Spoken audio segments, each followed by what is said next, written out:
This morning we're going to work on the push block. It's made out of 5/8 inch face plate, and as you can see, somebody did a nice job of welding it plate back here so that I can put another bolt in. This morning we're going to work on the push block.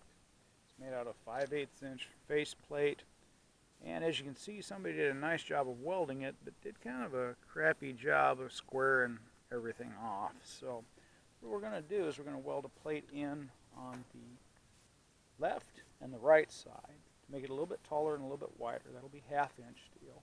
We will square off the back side here and weld another plate here to lengthen it out a little bit so that it won't twist, and we'll put 2 holes in the plate back here so that I can put another bolt in to keep it straight.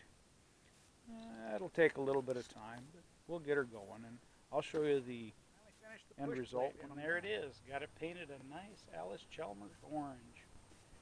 We welded 1/2 inch plate on top of the 5/8. There's the 5/8, and there's the 1/2. And then I welded some steel step grips here and here so that the wood wouldn't slip off.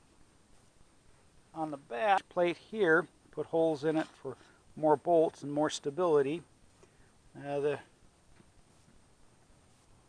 pin bores were not round at all, so I welded some Dom steel on this side and on the other side to hold the pin in. And it's an 1.5 inch pin, so there it is.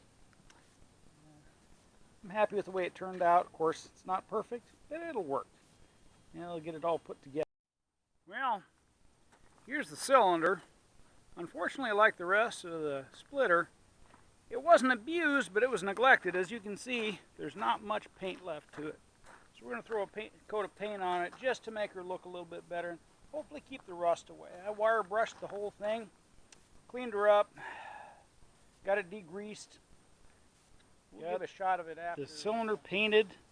Looks a lot better. I'll have to clean up the chrome rod to make sure that nothing contaminates the system. And I have to clean up the pin bores so the pins will slide in easier. It's not perfect, but I'll tell you what, it's a lot better than the rust we had. That'll protect it while I'm out using it.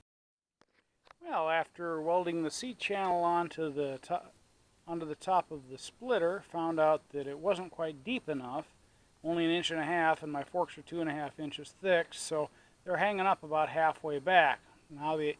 Now to remedy that, what we'll do is we will take and weld 2 pieces of the C-channel together to make a box.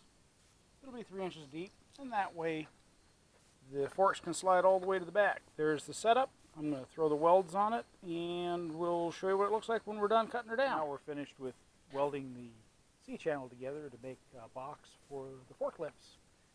And that, just to give you a little walk around, I'm going to weld them on the inside too, just to strengthen them up a little bit, and then I got to do a little bit of work to them, and I'll weld them on the splitter after I cut off the old ones that are too small.